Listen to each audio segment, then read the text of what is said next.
Hello viewers, welcome to Ekam Academy. From today, we are going to start concept series where we'll be discussing one static concept every day from different subjects at 8 a.m. So please do watch, and if you want any more topics from other than what we discussed, you can mention me in the comment section so that definitely I'll do those videos also. So today we are going to discuss an important and interesting topic in terms of polity, that is due process of law and procedure established by law. Most of the students don't understand the difference between these two. So to clarify all this, I'm trying to cover this dimension in a holistic way.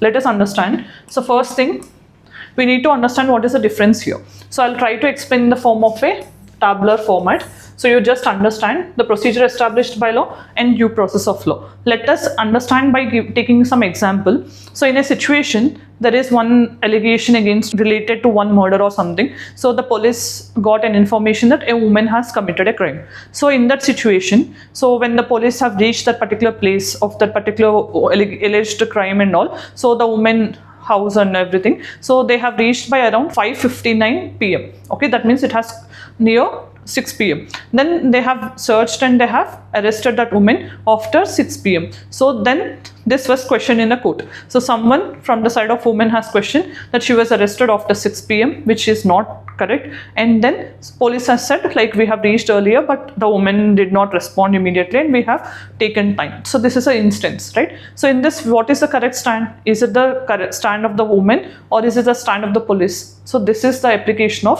procedure established by law or due process of law. So what generally happens is, according to the procedure established by law, only courts will intervene or interpret what is there in the law and did they follow that law or not. They don't generally check beyond it. That means they don't check whether that law is fair or reasonable, but they only check within the limits of that law. Is that authority, okay, that means here in the example it is police. So do they have the authority to arrest? And what is that power they have been given according to the law? Only those things will be checked. They don't go beyond this. But in due process of law, not only checking whether the police or the investigating officers have the power to arrest or not, and they also check whether it is reasonable, fair or just. So these things also will be looked. So that is the primary difference between due process of law and procedure established by law. So understanding this difference, now let us understand, is this mentioned in the Indian Constitution? Yes. So intrinsically and explicitly also it is mentioned, because Article 21 of Indian Constitution,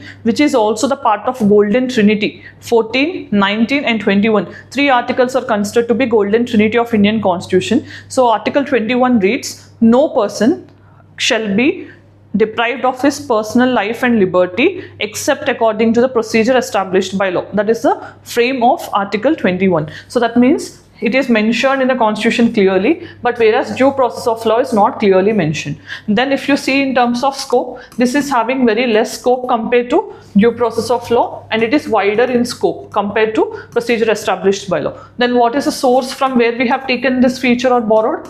It is from Japanese Constitution and it is from US Constitution. Here the principles of natural justice so will not be looked by courts. They'll not intervene beyond this, and here they'll also check whether these principles of natural justice like fairness, reasonability, all these things are actually met by these authorities or not.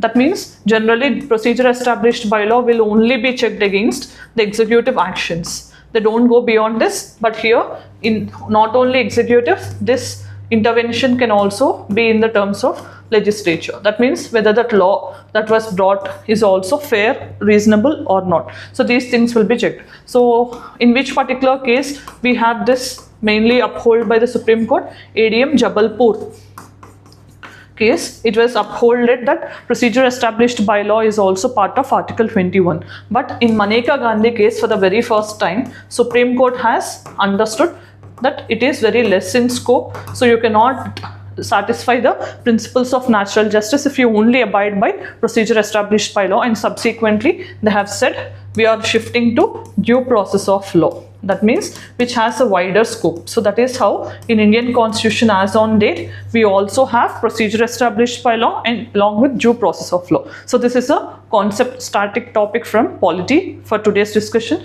Now let us say a practice question on this topic. Consider the following statements with reference to right to equality in Indian Constitution. Principle of equality before the law does not involve the idea of absolute equality for all. Second, principle of equal protection of laws empowers the state to classify people for legitimate purposes. So among these, which is a correct, try to put your answer in the comment section. Then along with this, if you want any more topics to be considered and if you want any more videos from different subjects also, please let us know in the comment section. If you find the video interesting and useful for your preparation, let me know that also in your comment section. Thanks for watching. All the very best.